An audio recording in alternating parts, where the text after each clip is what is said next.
चलिए, एक और बड़ा दिलचस्प संयोग हो रहा है जो कभी मतलब रेयरेस्ट ऑफ द रेयर मामला है कि भारतीय क्रिकेट टीम जो है बिना प्रायोजक के यानी बिना स्पॉन्सर की जर्सी के उतर सकती है एशिया कप में।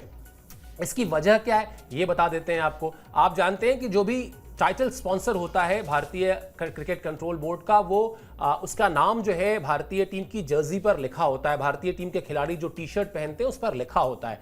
लेकिन अभी जब हाल में ही गेमिंग ऐप को लेकर भारत सरकार ने बड़ा फैसला लिया तो उसके बाद ही ये खबर आई थी। ये खबर भी हमने आपको बताई थी कि संभव है कि बीसीसीआई अब ड्रीम 11 नाम की जो कंपनी है या वो तमाम कंपनियां जो गेमिंग ऐप वाली कंपनियां हैं उनसे अपना संबंध खत्म कर ले। बिल्कुल ऐसा ही हुआ और बीसीसीआई ने आनन फानन में ना सिर्फ वो करार बीच में छोड़ा बल्कि उसके साथ ही साथ अपना आवेदन भी दे दिया, अपना एडवर्टीजमेंट भी दे दिया कि अगर कोई नई कंपनी आवेदन करती है तो वो अपना बिड डाले। उसका पूरा प्रोसेस बहुत विस्तार से बीसीसीआई की साइट पर भी है और वो हम लोगों को यानी जो हम मीडिया के लोग हैं जो क्रिकेट की कवरेज करते हैं उन तक भी वो जानकारी दी गई थी जो हमने आपसे भी साझा की थी। 16 सितंबर उसकी आखिरी तारीख है, यानी 16 सितंबर तक जो भी कंपनी इच्छुक है वो वहां पर अपना जाकर आवेदन कर सकती है, बिड डाल सकती है।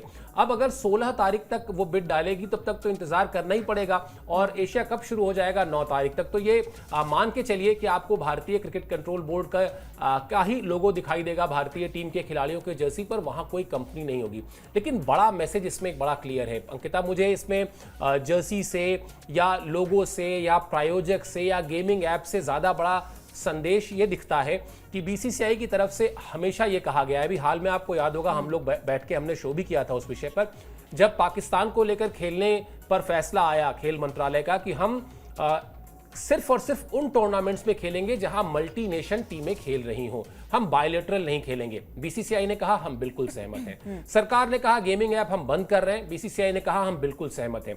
बीसीसीआई ने हमेशा हर बड़े फैसले में सरकार के जहां जिस तरह से सहयोग देना चाहिए वहां पर उन्होंने सहयोग दिया है। वो उससे सहमत दिखे, सब कोई एक पेज पर दिखे, बड़ी बात यह है, बड़ा मैसेज ये है। बिल्कुल बड़ा मैसेज है और कहीं ना कहीं आपका जो तालमेल है वो सही होना चाहिए, तभी जाकर जो है वो रिजल्ट पॉजिटिव उसके आते हैं। और ये कहीं ना कहीं नुकसान तो होगा, करोड़ों का नुकसान यहाँ पर बीसीसीआई को हो सकता है, लेकिन फिर भी चलिए ये बड़ा कदम जो है वो कहीं ना कहीं बड़े मायने पर कहीं ना कहीं रिजल्ट जो है वो पॉजिटिव इसका आना चाहिए। और ये तमाम सारी चीज़ें दर्शाती हैं कि बीसीसीआई जिस तरीके से स्टैंड लेता है, हमने देखा कि पाकिस्तान के साथ भी जिस तरीके से तालमेल रहे हैं और जिस तरीके से क्लियर कट उन्होंने कहा है कि भाई अगर मल्टी नेशन टूर्नामेंट्स होते हैं वहाँ पर ही भारत और पाकिस्तान के मुकाबले होंगे, बाकी कहीं हम पाकिस्तान के सामने जो है वो कोई मैचेस नहीं खेलेंगे। और ये क्लियर कट जो बात है वो आपको रखना भी चाहिए और कहीं ना कहीं दर्शाता है जिस तरीके से ओहदा है बीसीसीआई का पूरे वर्ल्ड में, जिस तरीके से राज करती है बीसीसीआई और अपने फैसले के लिए जो अडिग फैसले उनके होते हैं वो कहीं ना कहीं दर्शाते हैं कि हमेशा अपनी टीम के साथ, हमेशा अपने देश के साथ रहना जो है वो सबसे ज़्यादा